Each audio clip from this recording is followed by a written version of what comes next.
for a bitch, but let a rat keep his wife. Shit, this was 07 Unc talk. Let's go ahead. I told y'all the other day, right? I said, look, when it comes to 607 Unc, right? He been telling people that, oh, I did something to Verb. Never. quit playing with me.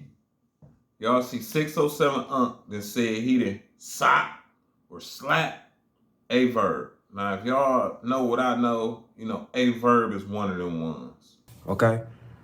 Never, ever. Look, DW Flame, we're gonna get into that in a minute, right?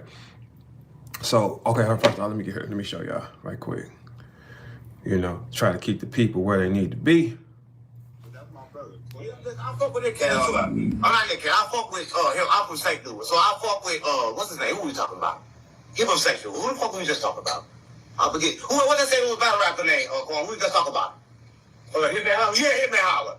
Listen, whoever said that, we'll flip them niggas off. Yeah, you'll put more. Hey, holler, we'll flip them niggas over. Yeah, I'm a nigga that said I home. The nigga that said I punched him in his mouth before. Look it up, Verb. The nigga that said I smacked him before, he knows to get smacked. Hey, look, it ain't nobody in the city that's gonna tell you I'm known for getting smacked. That boy ain't never put his hands on me a day in his life. ADW Fame, he kind of put you in a trick bag. I didn't call Holler no snitch. That ain't my style of play. I don't care what nobody do with their paperwork. It ain't my style of play. I've been around Holler since he was 14 years old. I know you riding for your guy and all that, but dude will tell you that I ain't going for nothing. So ain't no flipping nobody nothing. I ain't say none of those type of words, you know. Whack, I'm sure, has found out what type of person I am and who I am. So there is no smacking me like that. There's nobody running around this city saying they put their hands on me. We don't allow that. Holler would tell you that ain't gonna happen. Holler would tell you dude ain't going for none of that type of behavior. And me and him don't rock. Me and him don't rock because of words. We cordial. We don't rock because of words. Not nothing I took from him, not nothing I done to him, nothing. Words. Holler dissed my mama on stage. I didn't diss his. I ain't dissed his family, somebody else was doing it. That's it. Holler dissed my mama on stage and stage 4 cancer. Words. That's it. Nothing else, nothing else. Dude put you in a trick bag though. You know, because when you said whoever said that, we'll flip dude. I mean, I understand what you said, but we don't know each other. You probably want to get, I'm a St. Louis nigga, bro. Like, so we ain't, dudes, look, them ain't my words. So he put you in that position. Like I told y'all the other day, I say, look, I said 607 Unc. I made it clear the other day, right? 607 Unc grew up in a crazy, in a science experiment place where I grew up called the Castle. You had to qualify. You had to be a lunatic to get in the building. It's where the exorcists happen. Flame, you can go look that up. So everybody there got little defects. Okay, my ability was thinking. 607 Unc, his ability was putting his mouth on stuff and it will go cold. I know y'all don't believe me, but look at me. So he, like, in the building we lived in, we were like the X-Men. I was the smart one that can think his way through anything. He used to be able to put his mouth on a tree and the whole tree would turn blue. So he had a sucking ability. Okay. One day, but he used to tell us, the other mutants in the apartment building, because you had to be selected. You had to be kind of, you know what I'm saying? Like level 5 nutcase, right? He used to tell the other kids when we used to be allowed to go outside. Look, somebody said I stayed in the Castle in 04. That motherfucker. Okay, look, tell you what. It's not a game. The Castle is a building that we call the Carter. You had to be selected to stay there. So you had to go, they had to say, okay, how crazy is he? Let him in. So when they used to let us outside in the mornings, like we had schedule going outside, we didn't even know we was in the X-Men house. We didn't even know. Like we thought we was normal. I thought it was normal to hear children scream through the vents, like for real. I thought it was normal. Like I really thought it was. Man, what? He was finna neck that poor because he had already scored with the other white boy. The other white boy, he blew him down so good he gave him money. So he started to associate white boys with people that'll give him money. So he held one hostage and the police had to come get him. Look, check this out. Let me get to it. He was finna suck that boy and he thought that dude, he was gonna win with that. You know what I'm saying? Like, cause he was walking around blowing everybody. For real. the victim, Swear to God, my mom. Casey Frericks, was being held against his will and was the victim of threats against his person. Officers were able to Hold secure on. a location. Let's go back and show him again. According to the SCIDTF, on the aforementioned date, officers received information that the victim, Casey Frericks, was being held against his will and was the victim of threats against his person.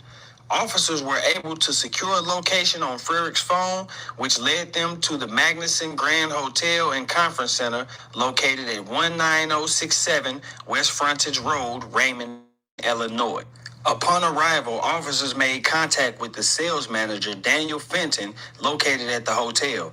They informed him of the reason for their presence, namely the concern for the safety of Frericks. Fenton was shown a photo of Frericks, who confirmed that two black males had reserved room 248 the previous night, and Frericks, one of the black males, and a younger black female reserved room 246 in the early morning the following day. At this point, officers set up surveillance in the area where Frericks' vehicle was located. Additionally, officers set up surveillance. Before we continue, that's wild that they had to call the police to go save this little dude from getting blown down. In the hotel lobby area. Shortly after surveillance began, the occupant of room 246 contacted the front desk and requested room service and stated he also wished to pay for another night's stay for room 246 and 248. He was trying to hold the little white boy hostage because he was going to blow him. Because he had associated with blowing white boys as getting money. So he kidnapped this one. This is what y'all don't be knowing. We just sit back and laugh. We know what's up. He kidnapped this one and was like, hey, I'm going to blow you. And the white boy's probably like, nah, I just want to do meth. And he like, nah, I'm keeping you. Look. A short time after this call was made, a man, later identified as Lawrence Bolden, reported to the lobby area with $210 cash to pay for the additional nights for the two rooms. Bolden was contacted by officers who identified themselves and escorted Bolden to the conference area for questioning.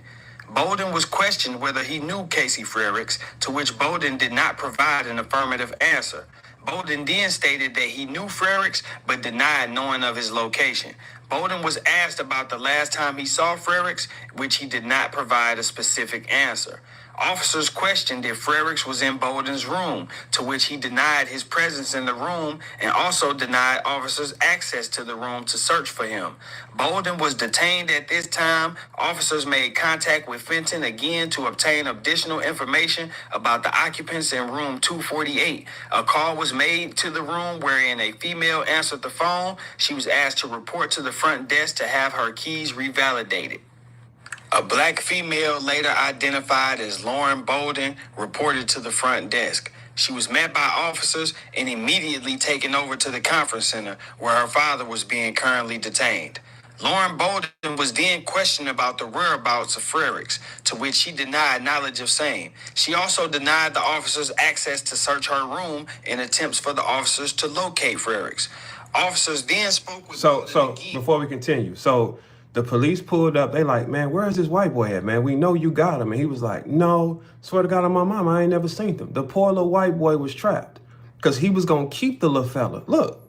Who then acknowledged that he knew Frericks, but denied that he was in his hotel room. Bolden stated that he could get him to come to the hotel if he was allowed to make a call. Bolden was permitted to use his cell phone and was advised that should he use the phone to do anything other than what he was permitted to use the call for, he would be charged with obstructing a peace officer, to which he confirmed understanding of same. Bolden then made a telephone call to an individual he reported was Frericks. The conversation surrounded the topic of exchanging $500 and other monetary amounts. Bolden then hung... For what? Your pants? Hey, put this in your ear.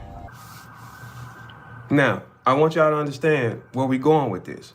So the little white boy is trapped in a hotel because he won't let him go.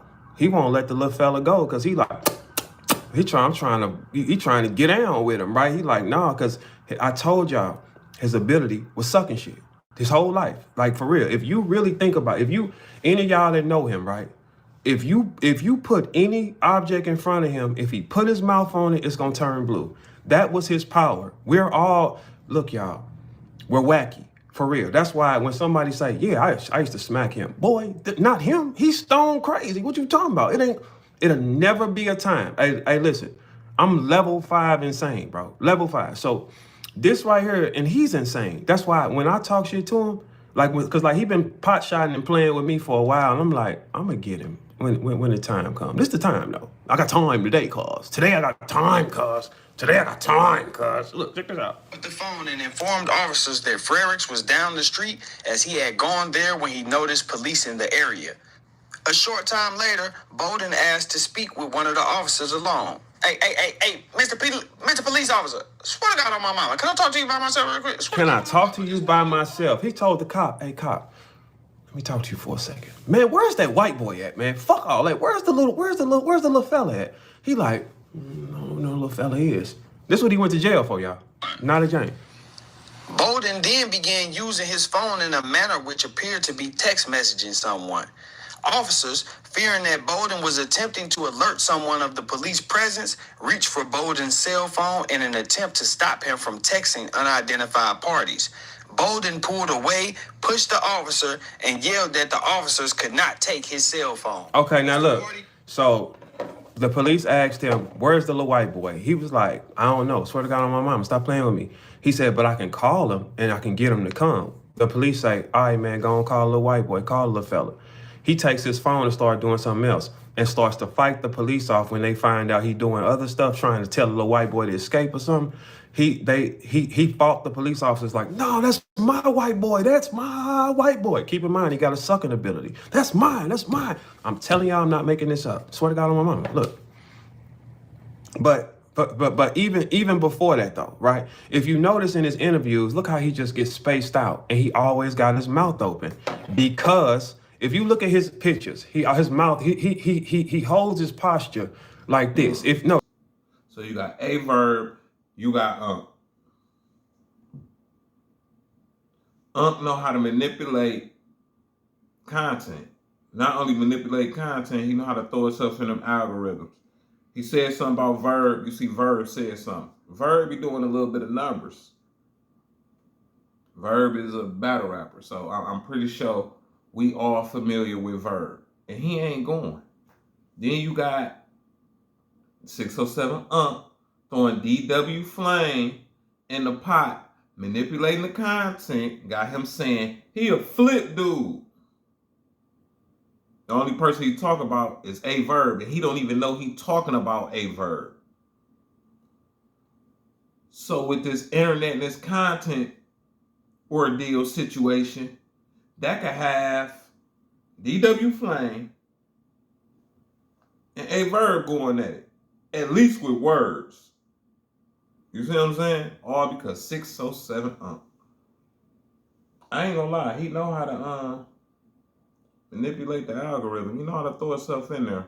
I see with this content, dude a for show hustler, right? But on the other end, man, what's going on with you? You done came up in the crazy house, you putting your mouth on things and people, and it's turning colors. Nigga, what?